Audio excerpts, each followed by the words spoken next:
Hello, જાગૃત આવાજમાં તમારું સ્વાગત છે. મારું નામ છે ચિંતન અખાણી. હવે આ બીએમઈ બેઝિક ઓફ મિકેનિકલ એન્જિનિયરિંગની અંદર આજનો જે ટોપિક જે છે પ્રોપર્ટીઝ ઓફ સ્ટીમ. આપણે આગળ સુધી જે ભણ્યા શું ભણ્યા હતા તેમાં ભણ્યા હતા પ્રોપર્ટીઝ ઓફ ગેસ, બરાબર છે. હવે આજે ભણશું આપણે પ્રોપર્ટીઝ ઓફ સ્ટીમ. હવે ગેસ અને સ્ટીમમાં શું ડિફરન્સ છે એ પણ તમને ખબર હોય છે. આપણે ધીમે ધીમે દરેક વસ્તુ સ્ટેપ બાય સ્ટેપ ડિસ્કસ કરશું.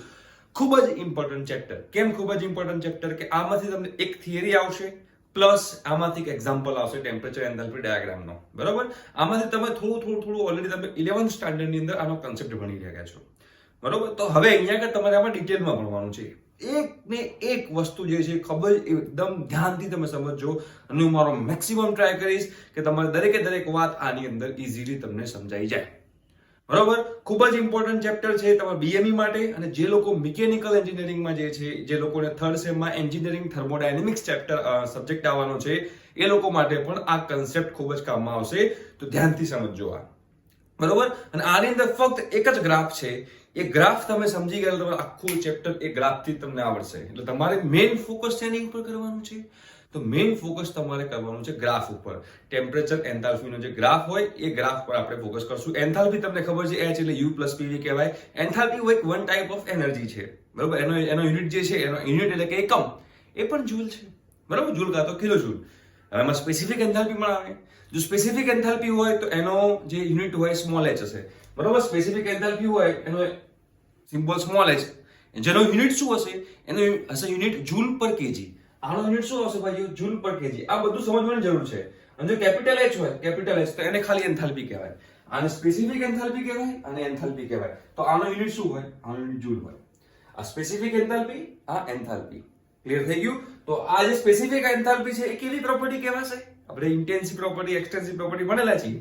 તો સ્પેસિફિક એન્થાલ્પી જે છે એ તમારી કેવી કહેવાશે? ઇન્ટેન્સિવ પ્રોપર્ટી કહેવાશે, ઇન્ડિપેન્ડન્ટ ઓફ માસ. અને આ જે છે એ એક્સટેન્સિવ પ્રોપર્ટી કહેવાશે, ડિપેન્ડન્ટ ઓન માસ. આ માસ પર ડિપેન્ડ કરે, આ માસ થી ઇન્ડિપેન્ડન્ટ. જે આપણે ઓલરેડી ઇન્ટેન્સિવ પ્રોપર્ટી અને એક્સટેન્સિવ પ્રોપર્ટીમાં ઓલરેડી ભણી ચૂક્યા છીએ, રાઈટ. આ સ્પેસિફિક એન્થાલ્પીનો સિમ્બોલ છે, આ કુલ એન્થાલ્પી. એટલે અહીંયા આપણે એમ કહીએ કે સ્પેસિફિક એન્થાલ્પી 5 જૂલ પર કેજી છે. સ્પેસિફિક એન્થાલ્પી 5 જૂલ પર કેજી. તો 5 કેજી ની એન્થાલ્પી કેટલી થાય? 1 કેજી માં 5 જૂલ એન્થાલ્પી છે, તો 5 કેજી માં કેટલી થાય? 25. તો આ 25. તો આ સ્મોલ h છે અને આ કેપિટલ H છે. હવે તમે સમજી ગયા છો. આ પર કેજી આપણે નથી કહેતા 1 કિલોમાં 1 કિલો ડુંગળી ખરીદવા જવી છે તો 1 કિલો ડુંગળીના 5 રૂપિયા. તો 5 રૂપિયા પર કેજી એક ડુંગળીનો ભાવ, એ સ્પેસિફિક ભાવ થયો કહેવાય. તમે 5 કિલો લો, 10 કિલો લો, એ પ્રમાણે ચેન્જ થયા કરે. તો એ હવે ક્લિયર થઈ ગયું છે સ્પેસિફિક એન્થાલ્પી કોને કહેવાય. એટલે અહીંયા આગળ તમે ક્યાંક સ્મોલ h જોશો, તમે ક્યાંક કેપિટલ H જોશો તો કે એ ભૂલ નથી. એ ભૂલ નથી, સમજજો ભાઈઓ. જ્યાં સ્મોલ h હોય ત્યારે તમને લાઈટ થવી જોઈએ કે આ સ્પેસિફિક એન્થાલ્પી છે, અને જ્યાં કેપિટલ H હોય ત્યાં કુલ ટોટલ એન્થાલ્પી છે, બરાબર. એ તમને ખબર હોવી જોઈએ, રાઈટ. હવે આપણે વાત કરીશું ટેમ્પરેચર એન્થાલ્પી ડાયાગ્રામની. હવે જે આપણે ટેમ્પરેચર એન્થાલ્પી ડાયાગ્રામની વાત કરવાના છીએ એ ઓલરેડી બધાનો એક્સપિરિયન્સ કરી ચૂક્યા છે. હું તમને વાત કરીશ ને તો તમને ક્લિયર ખબર પડી જશે, બરાબર છે. તો જુઓ, તમે હવે બધા ઘરે હશો તો ઘરે તમારે એક્સપેરિમેન્ટ કરવો તો તમે એક્સપેરિમેન્ટ કરી શકશો. એ કયો એક્સપેરિમેન્ટ કરવો છે એ પણ હું તમને કહીશ, એટલે તમને બધું ક્લિયર થઈ જાય, બરાબર છે. ચલો, તો અહીંયા આગળ હું પહેલા ટેમ્પરેચર એન્થાલ્પી માટે અહીંયા ગ્રાફ ડ્રો કરી નાખું. આ જે y અક્ષ છે તે ટેમ્પરેચર રહેશે અને x અક્ષ છે ત્યાં એન્થાલ્પી રહેશે. અહીંયા આગળ ટેમ્પરેચર, અહીંયા આગળ એન્થાલ્પી, બરાબર. આ એન્થાલ્પી રહેશે. હવે આ ગ્રાફ તમારે સમજવાનો છે. આ ગ્રાફ તમે સમજાઈ જાય એટલે તમારો બેડો પાર થઈ જાય. બસ આ એક જ ગ્રાફ, બધા એક્ઝામ્પલ તમને બધું આવડી જશે, બરાબર. શું કહેવા માંગે છે તમને ખબર હોવી જોઈએ. હવે તમારે શું કરવાનું છે જુઓ, તો તમારે હવે એક તપેલીમાં પાણી લેવાનું છે અને તપેલીમાં પાણી લઈને ગેસ ઉપર મૂકવાનું અને ગેસ ચાલુ કરવાનો. ફટ કરીને ગેસ ચાલુ કરવાનો. તમે ગેસ ચાલુ કરો છો મતલબ કે તમે એ પાણીમાં હીટ સપ્લાય કરી રહ્યા છો. પાણીની અંદર હીટ જાય છે. હવે પાણીની અંદર હીટ જાય તો એનો મતલબ કે ધીમે ધીમે એનું ટેમ્પરેચર વધતું જશે. પછી તમે અમુક ટાઈમ પછી જોશો ને તો એમાં વરાળ નીકળવાની ચાલુ થશે. વરાળ નીકળવાની ચાલુ થશે. એ વરાળ નીકળવાની ચાલુ થવાનો મતલબ શું થયો? ઉકળવાનું ચાલુ થયું. આપણે આ બધા જોયું હશે, ઠંડી હોય ત્યારે બધા ગેસ પર પાણી ગરમ કરે અને ગેસ પર પાણી ગરમ કરે ત્યારે બધા આ એક્સપિરિયન્સ બધાએ કરેલો હશે, બરોબર. કોઈ એવું નહીં કારણ એક્સપિરિયન્સ નહીં કર્યો હોય. તો આ આખી જે ફિનોમિના છે, આ આખી જે ઘટના જે છે ને, એ આખી ઘટના એ ટેમ્પરેચર એન્થાલ્પી ડાયાગ્રામ છે, બરોબર છે. આ ક્લિયર થઈ જશે. તો અહીંયા આગળ આપણે વાત કરીશું. એની પહેલા તમને હું ક્વેશ્ચન પૂછીશ કે ભાઈ પાણીનું ઉત્કલન બિંદુ કેટલું, એટલે બોઇલિંગ પોઈન્ટ ઓફ વોટર, તો બધા કહેશે 100 ડિગ્રી સેલ્સિયસ. કોઈ બધાના મનમાં આવ્યું હશે કે પાણીનું બોઇલિંગ પોઈન્ટ જે છે એ 100 ડિગ્રી સેલ્સિયસ છે. હા, બધાને આવ્યું હોય. પણ હવે તમે એન્જિનિયર બનવાના છો. નાઉ યુ આર એન્જિનિયર. તો તમારે હવે કોઈ પૂછે એવું કે what is the boiling point of water, તો તમારે પૂછવાનું કયા પ્રેશર ઉપર, કયા પ્રેશર ઉપર, એ તમારે પૂછવાનું. તો આપણે એટમોસ્ફેરિક પ્રેશર જે છે 1.0325 બાર, જે એટમોસ્ફેરિક પ્રેશર જે છે એ એટમોસ્ફેરિક પ્રેશર ઉપર પાણીનું બોઇલિંગ પોઈન્ટ 100 ડિગ્રી સેલ્સિયસ છે. ધ્યાન રાખજો વસ્તુ, બરોબર છે? કયા ઉપર? એટમોસ્ફેરિક પ્રેશર ઉપર. જેમ જેમ પ્રેશર બદલાય એમ એમ પાણીનું બોઇલિંગ પોઈન્ટ બદલાતો જાય.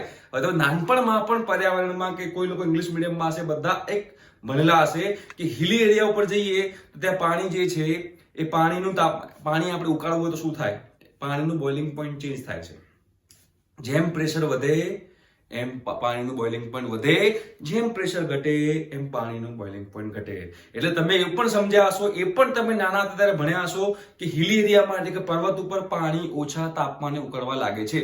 પર્વત ઉપર પાણી ઓછા તાપમાને બોઇલ થવા લાગે છે. એવું કેમ થાય છે? કેમ કે ત્યાં આગળ 100 ડિગ્રી સેલ્સિયસે પાણી બોઇલ ના થાય, ત્યાં આગળ 98 ડિગ્રી કે 99 ડિગ્રીએ પાણી બોઇલ થવા લાગે. એવું કેમ થાય? કેમ કે હિલી એરિયા ઉપર પ્રેશર ઓછું હોય, બરોબર? તો જેમ જેમ પ્રેશર વધે એમ પાણીનું બોઇલિંગ પોઈન્ટ વધે, જેમ જેમ પ્રેશર ઘટે એમ પાણીનું બોઇલિંગ પોઈન્ટ ઘટે. અને એટમોસ્ફેરિક પ્રેશર, આપણે જે અત્યારે રહીએ છીએ દુનિયામાં, એ એટમોસ્ફેરિક પ્રેશર કહેવાય. તો એ એટમોસ્ફેરિક પ્રેશર ઉપર પાણીનું બોઇલિંગ પોઈન્ટ 100 ડિગ્રી સેલ્સિયસ છે, બરોબર? તો હવે આજ પછી તમને કોઈ પણ વ્યક્તિ એવું પૂછે કે ભાઈ પાણીનું બોઇલિંગ પોઈન્ટ કેટલું, તો તમારે પૂછવાનું એટ વિચ પ્રેશર, કયા પ્રેશર પર પૂછી રહ્યો છે? તો એ પેલું કહે કે ભાઈ એટમોસ્ફેરિક પ્રેશર ઉપર. તો એટમોસ્ફેરિક પ્રેશર ઉપર પાણીનું બોઇલિંગ પોઈન્ટ 100 ડિગ્રી સેલ્સિયસ છે, રાઈટ? આપણે પ્રેશર કુકર પર તમે જોયું હશે. તો પ્રેશર કુકરનો યુઝ કેમ થાય છે? પ્રેશર કુકરમાં પ્રેશર ઇન્ક્રીઝ થાય, અને પ્રેશર ઇન્ક્રીઝ થાય એના કારણે પ્રેશર કુકરની અંદરનું જે પાણી જે છે પાણીનું બોઇલિંગ પોઈન્ટ પણ ઇન્ક્રીઝ થાય, અને પાણી વધારે ટાઈમ સુધી પાણી રહી શકે, જેના કારણે અંદર આપણા બટેકા જે છે બફાય. કોઈ પણ વસ્તુ હોય ઊંચા તાપમાને બાફવી હોય તો ઊંચા તાપમાને બાફવી હોય તો આપણે પાણી તો ઉકળી જાય. એના માટે પ્રેશર કુકર રાખવામાં આવે, જેના કારણે પ્રેશર વધે, એના કારણે પાણીનું બોઇલિંગ પોઈન્ટ વધે, એટલે પાણી બહુ ટાઈમ સુધી અંદર રહી શકે. બાકી પાણી તો ઉકળી જવાનું છે, રાઈટ? તો જેમ પ્રેશર વધશે એમ પાણીનું બોઇલિંગ પોઈન્ટ વધશે, જેમ પ્રેશર ઘટશે એમ પાણીનું બોઇલિંગ પોઈન્ટ ઘટશે, અને એટમોસ્ફેરિક પ્રેશર પાણીનું બોઇલિંગ પોઈન્ટ 100 ડિગ્રી સેલ્સિયસ હશે. આ વસ્તુ તમને ખાસ ખબર હોવી જરૂરી છે. ઓકે, હવે આગળ વધીએ. તો ધારો કે હવે તમે લોકો શિયાળો છે, બધાને નાહવાની ઈચ્છા હશે જ. બહુ ઠંડી તો નાહી લેવાનું, કોરોના છે, ચોખ્ખાઈ રાખવાની. તો હવે શું કરવાનું આપણે? તો તમે એ તપેલામાંથી પાણી લીધું, તપેલામાં પાણી ભર્યું, તમારે ટેમ્પરેચર માપી લેવાનું થર્મોમીટરથી. તો ટેમ્પરેચર કેટલું હશે? અરાઉન્ડ જે રૂમનું ટેમ્પરેચર હોય, જે એન્વાયરમેન્ટનું ટેમ્પરેચર હોય એટલું જ, 10 ડિગ્રી 12 ડિગ્રી. જે પાણી તમને બહુ ઠંડુ લાગે છે નાહતી વખતે, તો તમે ગરમ કરવા માંગો છો, રાઈટ? તો એ તપેલું તમે સપોઝ ટેમ્પરેચર માપ્યું તો 10 ડિગ્રી છે. હવે 10 ડિગ્રી ટેમ્પરેચર હશે પછી તમે તપેલાને ગેસ પર મૂકશો, ગેસ ચાલુ કરશો, એટલે કે તમે એની અંદર હીટ સપ્લાય કરો છો. હવે જેમ હીટ સપ્લાય કરશો એમ પાણીનું ટેમ્પરેચર 10 નું 11 ડિગ્રી થશે, 11 નું 12, 20, 25, 30, 35, 40, 50, 70, 80. જેવું 100 ડિગ્રી આવશે ને એવું એમાંથી વરાળ નીકળવાનું ચાલુ થશે. હવે જેવી વરાળ નીકળવાનું ચાલુ થઈ જાય તો તમને શું લાગે છે? તમે 5 મિનિટ રહીને જશો તો શું એનું ટેમ્પરેચર 100 થી ઉપર થયું હશે? ના, એનું ટેમ્પરેચર 100 નું 100 રહેશે. એટલે 100 ડિગ્રી ટેમ્પરેચર જે છે એ ક્યાં સુધી 100 નું 100 રહેશે? જ્યાં સુધી બધું ને બધું પાણી વરાળમાં કન્વર્ટ નહીં થઈ જાય ત્યાં સુધી એ ટેમ્પરેચર 100 નું 100 જ રહેશે. ખાસ સમજવાની વસ્તુ છે. એટલે અહીંયા આગળ હવે તમારે બે ટેમ્પરેચર તમારે યાદ રાખવાના છે, 0 ડિગ્રી અને 100 ડિગ્રી. 0 ડિગ્રી અને 100 ડિગ્રી. 100 ડિગ્રી પર પાણીનું વરાળ પણ થાય અને વરાળનું પાણી પણ થાય. અને 0 ડિગ્રી એવું છે કે એમાં બરફનું પાણી પણ થાય અને પાણીનું બરફ પણ થાય. 0 ડિગ્રી અને 100 ડિગ્રી પર પાણીની વરાળ, વરાળનું પાણી. જો વરાળ હોય અને 100 ડિગ્રી તમે લાવો તો પાણી બની જાય, અને જો પાણી હોય તમે 100 ડિગ્રી પર લઈ જાઓ તો એ વરાળ બની જાય. ક્લિયર થાય છે? આ બંને એટલે 100 ડિગ્રી ઉપર ફેઝ ચેન્જિંગ ટેમ્પરેચર કહેવાય. ફેઝ એટલે શું? ફેઝ એટલે કે પાણીનું વરાળ થવું, લિક્વિડનું વેપર થવું. તો 100 ડિગ્રી એ ફેઝ ચેન્જિંગ ટેમ્પરેચર થયું, અને 0 ડિગ્રી જે છે એ પણ ફેઝ ચેન્જિંગ ટેમ્પરેચર થયું. કેમ કે એમાં 0 ડિગ્રીમાં લિક્વિડનું સોલિડ બને છે અને સોલિડનું લિક્વિડ બને છે, પાણીમાંથી બરફ બને છે અને બરફમાંથી પાણી બને છે. તો આ બે ટેમ્પરેચર તમને ખબર હોવા જોઈએ, બરોબર? કયા પ્રેશર ઉપર? એટમોસ્ફેરિક પ્રેશર પર વાત કરું છું. જો પ્રેશર ચેન્જ થાય તો 100 ડિગ્રીનું અલગ બીજું કોઈ ટેમ્પરેચર થઈ જાય. પણ ઘટના આની આ જ છે, તમને કીધી, જ્યાં સુધી બધું ને બધું પાણી વરાળમાં કન્વર્ટ નહીં થાય ત્યાં સુધી ટેમ્પરેચર ચેન્જ નહીં થાય એમાં. બરોબર. તો હવે આ ટેમ્પરેચર એન્થાલ્પી ડાયાગ્રામ જે છે, ટેમ્પરેચર એન્થાલ્પી ડાયાગ્રામ, હવે તમે જે હીટ સપ્લાય કરો છો, જે તમે હીટ સપ્લાય કરો છો ગેસ ઉપર મૂકીને, તમે એન્થાલ્પી ગણો, કારણ કે એન્થાલ્પી એક એનર્જી છે અને હીટ પણ એક એનર્જી છે, બરોબર છે. તો જેવું આ 0 ડિગ્રી, ધારો કે આપણે લઈએ 0 ડિગ્રી, ધારો કે પાણી 0 ડિગ્રી પર છે અને આપણે ભાઈ ગેસ ચાલુ કર્યો અને પાણી આપણે વરાળ આપવાનું ચાલુ કરી, વરાળ એટલે શું, હીટ સપ્લાય ચાલુ કરી, તો હીટ સપ્લાય ચાલુ કરશું એટલે કે આપણે એન્થાલ્પી વધશે, આપણે અંદર હીટ આપીએ છીએ, આપણે અંદર એનર્જી આપીએ છીએ અને આપણે અંદર એનર્જી આપીએ છીએ એનો મતલબ કે એનું ટેમ્પરેચર વધશે. તો ટેમ્પરેચર વધશે અને જોડે જોડે આપણે એની અંદરની એનર્જી પણ વધશે, એટલે ધીમે ધીમે ધીમે ધીમે ટેમ્પરેચર વધશે. ધારો કે અહીંયા આગળ આવીને પહોંચ્યું 100 ડિગ્રી, કેમ કે આપણે અત્યારે એટમોસ્ફેરિક પ્રેશર પર રહીએ છીએ, રાઈટ. તો 100 ડિગ્રી અહીંયા હશે તો ટી સેટ. આ ટી સેટ શું છે? Saturation temperature. એટલે સેચ્યુરેશન ટેમ્પરેચર એટલે શું?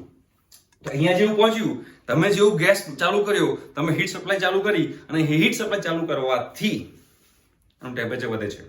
અને જેવું 100 ડિગ્રી પહોંચશે ને એટલે લિક્વિડ એવું કહેશે, પાણી એવું કહેશે, બસ હું થઈ ગયો, હવે હું ટેમ્પરેચર મારું નહીં વધે.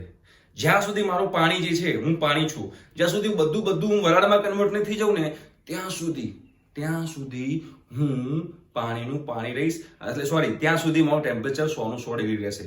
જ્યાં સુધી મારું બધું જ પાણી વરાળમાં કન્વર્ટ નહીં થઈ જાય ત્યાં સુધી ટેમ્પરેચર અચળ રહેશે. એટલે શું થશે? તમારી હીટ સપ્લાય ચાલુ છે, તમે એનર્જી આપ્યા કરો છો, પણ ટેમ્પરેચર નહીં વધે. કેમ? કેમ કે એ ટેમ્પરેચર ઉપર 100 ડિગ્રી પર હવે પાણીનું વરાળમાં રૂપાંતર થવાનું, એટલે કે પાણીનું વેપરમાં કન્વર્ટ થવાનું સ્ટાર્ટ થઈ ગયું. અને એ ટાઈમ પર એ જે ફેઝ ચેન્જિંગ ટાઈમ છે ને, એ ટાઈમમાં તમારું ટેમ્પરેચર જે છે એ હંમેશા કોન્સ્ટન્ટ રહે. એટલે કે તમે અહીંયા આગળ 100 ડિગ્રી છે, ધારો કે અહીંયા આગળ 100 ડિગ્રી છે, 100 ડિગ્રી, હવે તમે હજુ પણ એનર્જી આપો, તો એનર્જી વધશે, એટલે કે એક્સ અક્ષ વધશે, પણ તમારું ટેમ્પરેચર નહીં વધે, તમારું ટેમ્પરેચર કોન્સ્ટન્ટ રહેશે. અને જેવું બધું ને બધું પાણી વરાળમાં કન્વર્ટ થઈ ગયું, બધું જ પાણી વરાળમાં કન્વર્ટ થઈ ગયું, પછી પણ તમે જો હીટ સપ્લાય ચાલુ કરો તો પાછું એનું ટેમ્પરેચર વધવાનું ચાલુ થશે. તો આ આપણો ટેમ્પરેચર એન્થાલ્પી ડાયાગ્રામ થયો કહેવાય, બરોબર. સ્ટાર્ટિંગમાં તમે હીટ આપી તો ટેમ્પરેચર વધ્યું ક્યાં સુધી પહોંચ્યું? 100 ડિગ્રી પહોંચ્યું. પછી તમે જો હીટ ચાલુ રાખો છો, હીટ સપ્લાય ચાલુ રાખો છો, પણ ટેમ્પરેચર નહીં વધે. જ્યાં સુધી બધું જ પાણી વરાળમાં કન્વર્ટ નહીં થાય ત્યાં સુધી ટેમ્પરેચર નહીં વધે. એટલે ધીમે ધીમે ટેમ્પરેચર એનું જ રહેશે, પણ હવે પાણીનું વરાળમાં કન્વર્ટ થવાનું ચાલુ થઈ ગયું. અને આ પોઈન્ટ પર બધું ને બધું પાણી વરાળમાં કન્વર્ટ થઈ ગયું, બધું જ પાણી વરાળમાં કન્વર્ટ થઈ જાય અને પછી પણ તમે ગેસ ચાલુ રાખો તો પછી એનું ટેમ્પરેચર વધવાનું ચાલુ થાય, રાઈટ. તો આ આપણે અહીંયા આગળ 3 ફેઝ થયા. અહીંયા 0 કહી દઉં, અહીંયા A કહી દઉં, અહીંયા B કહી દઉં, અહીંયા હું C કહી દઉં, રાઈટ. ઓકે. તો હવે જુઓ, હવે અહીંયા આગળ તમારા 3 પાર્ટ છે, જે 3 પાર્ટ તમારે ધ્યાનમાં રાખવાના છે. Part 1 O to A, part 2 A to B અને પાર્ટ 3 B to C. આ 3 પાર્ટને તમારે અહીંયા આગળ સમજવાના છે. ધ્યાનથી સમજજો, ખૂબ જ ઈઝી છે. એકવાર સમજી ગયા, વાત પતી ગઈ, પછી તમારે આગળ કોઈ જ એમાં તમારે તકલીફ પડશે નહીં, પણ સમજવું ખૂબ જરૂરી છે, રાઈટ. મેં શું કીધું? અહીંયા આગળ તમારે પાણી પહોંચ્યું, તો જેવું અહીંયા આગળ તમારે પાણી પહોંચ્યું હશે એટલે એ પાણીનું વરાળમાં કન્વર્ટ થવાનું ચાલુ થશે. અહીંયા આગળ તમારે આટલાથી આટલા ભાગમાં તમારે પાણીનું વરાળમાં કન્વર્ટ નહીં થાય, પણ જેવું તમે અહીંયા પહોંચશો એવું તમારું પાણીનું વરાળમાં કન્વર્ટ થવાનું ચાલુ થશે. એટલે અહીંયા આગળ તમારું લિક્વિડ કેવું થઈ ગયું? સંતોષાઈ ગયું. હવે હું વરાળમાં કન્વર્ટ થવાનું ચાલુ થઈશ પોઈન્ટ A આગળ. તો પોઈન્ટ A જે છે એમાં લિક્વિડને સંતોષ થઈ ગયો છે, વોટરને સંતોષ થઈ ગયો. સંતોષ એટલે કે સેચ્યુરેટ થઈ ગયું છે. હવે વોટર સેચ્યુરેટ થઈ ગયું છે, તો આને શું કહેવાશે? Saturated liquid point.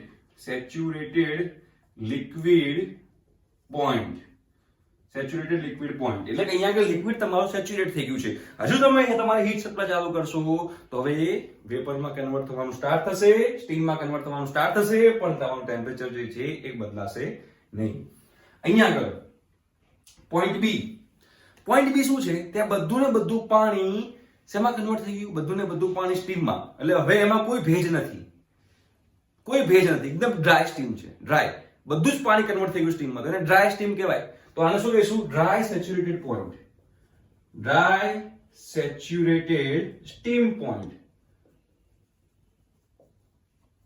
Dry saturated steam point. અહીંયા આગળ ખાલી ને ખાલી સ્ટીમ, અહીંયા આગળ ખાલી ને ખાલી લિક્વિડ. પણ આ એ અને બી ની વચ્ચે શું હશે તો થોડું લિક્વિડ પણ હશે અને થોડું વેપર પણ હશે, એટલે કે ભેજવાળી વરાળ હશે. શું હશે? ભેજવાળી વરાળ. તો આટલા પાર્ટને શું કહીશું આપણે? આટલા પાર્ટને કહીશું આપણે વેટ સ્ટીમ, ભેજવાળી વરાળ, વેટ સ્ટીમ કહીશું. પોઈન્ટ એ આગળ શું હશે તો પોઈન્ટ એ આગળ ફક્ત ને ફક્ત સેચ્યુરેટેડ લિક્વિડ, એમાં વરાળ 1% પણ નહીં હોય, 0.0001% પણ વરાળ નહીં હોય, વરાળ બનવાનું સ્ટાર્ટ થશે. પોઈન્ટ બી શું છે તો પોઈન્ટ બી માં જરા પણ લિક્વિડ નહીં હોય, એ 100% શું હશે? 100% વરાળ હશે, એટલે કે ડ્રાય સ્ટીમ હશે, એમાં કોઈ ભેજ નહીં હોય. અને વચ્ચેનો પાર્ટ જે છે એને વેટ સ્ટીમ કહેવાય. આ 0 થી એની વચ્ચે શું હશે તો 0 થી એની વચ્ચે લિક્વિડ, ખાલી ને ખાલી પાણી. પાણી પણ કેવું? સેચ્યુરેટેડ નહીં, 25 ડિગ્રી વાળું, 30 ડિગ્રી વાળું, 35 ડિગ્રી વાળું, 100 ડિગ્રી વાળું પાણી, એટ એટમોસ્ફેરિક પ્રેશર 100 ડિગ્રી વાળું પાણી જે છે એને સેચ્યુરેટેડ વોટર કહેવાય. આ ખાલી લિક્વિડ, આ saturated liquid, wet steam, dry steam, અને આ જે હશે પાર્ટ, આ પાર્ટને આપણે કહીશું સુપરહીટ સ્ટીમ. Superhit steam. હા, આ ભાગ તમને ખબર હોવો જોઈએ, બરોબર? તો હવે બધાને આ આખો ગ્રાફ જે છે મગજમાં આવી જવું જોઈએ. 0 થી A, O to A ખાલી લિક્વિડ, પોઈન્ટ A તો saturated liquid point, A to B wet steam, B આગળ ડ્રાય સેચ્યુરેટેડ સ્ટીમ, અને B પછી સુપરહીટેડ સ્ટીમ. બરોબર? અહીંયા ખાલી પાણી હોય, અહીંયા સેચ્યુરેટેડ પાણી હોય, અહીંયા ભેજવાળી વરાળ હોય, અહીંયા ડ્રાય સ્ટીમ હોય, અહીંયા સુપરહીટેડ સ્ટીમ હોય. બરોબર? અને આ આખું જે આના સાપેક્ષે જે ટેમ્પરેચર બતાવે એ ટેમ્પરેચરને આપણે શું કહીશું? Tea set. ટી સેટ એટલે કે સેચ્યુરેશન ટેમ્પરેચર, એટલે કે એટમોસ્ફેરિક પ્રેશર પર ટી સેટ કેટલું છે? Saturation temperature 100 degree. એટલે 100 ડિગ્રી એ પાણી તમારું સેચ્યુરેટ થઈ જાય પછી એ વરાળમાં કન્વર્ટ થવાનું ચાલુ થાય. રાઈટ? તો દરેક પોઈન્ટની એન્થાલ્પી છે, દરેક પોઈન્ટની એન્થાલ્પી છે. આ પોઈન્ટ એ જે છે એ પોઈન્ટ એ ના રિલેટેડ આપણે વાત કરીએ, પોઈન્ટ એ, તો આટલી જે એન્થાલ્પી બને એને આપણે કહીશું HF, enthalpy of fluid. Saturated liquid છે ને, એટલે આપણે આ પોઈન્ટ એ આગળની એન્થાલ્પીને શું કહીશું? HF. પોઈન્ટ બી આગળની એન્થાલ્પી જે છે, પોઈન્ટ બી આગળની એન્થાલ્પી એને આપણે કહીશું HG, G for gas, enthalpy of gas. G for gas કેમ કીધું? ગેસ એટલે કીધું કે અહીંયા આગળ હવે એમાં કોઈ જ ભેજ નહીં હોય, ટોટલી એમાં વેપર હશે, ટોટલી એમાં સ્ટીમ હશે. બરોબર? એમાં મોઇસ્ચર કન્ટેન્ટ કશો જ નહીં હોય. અને આપણે ઓલરેડી આગળ ચેપ્ટરમાં ભણી ગયા છીએ કે મોઇસ્ચર કન્ટેન્ટ 0 હોય તો એને આપણે ગેસ કહીએ. એટલે આપણે અહીંયા જે B જે છે એ B ની જે એન્થાલ્પી છે આટલી એન્થાલ્પી, અહીંથી લઈને અહીંયા સુધીની, અને Hg કહેવાય. અહીંયા 0 થી અહીંયા O, આ પણ A છે ને B છે, તો આ Hg થયું, આ HF થયું. હવે મારે વેટ સ્ટીમ જે છે, વેટ સ્ટીમ, આ જે આખી એન્થાલ્પી જે છે, આ આખી એન્થાલ્પીને આપણે કહીશું HFG. આટલા ભાગને આખું આ અહીંથી અહીંયા A to B, HFG. કેમ HFG? Fluid gas mixture. Fluid પણ હશે, ગેસ પણ હશે, એટલે કે વેટ સ્ટીમ હશે, તો એવી એન્થાલ્પીને આપણે કહીશું HFG. બરોબર? એ તમને અહીંયા આગળ ખબર હોવી જોઈએ. જો આ ગ્રાફ ખૂબ જ ઇમ્પોર્ટન્ટ છે, તમારે ગ્રાફ સમજવું ખૂબ જ જરૂરી છે. બરોબર? આટલું HF, આખું HG અને આખું HFG. ક્લિયર? ઓકે. હવે જો અહીંયા આગળ આપણે બધા હીટ સપ્લાય કરીએ છીએ. ઓકે. તો અહીંયા આગળ ધારો કે કોઈ પાણી છે, એ પાણીનું ટેમ્પરેચર 25 ડિગ્રી છે, તો 25 ડિગ્રી થી 30 ડિગ્રી સુધી લઈ જવું, 25 ડિગ્રી થી 30 ડિગ્રી લઈ જવું.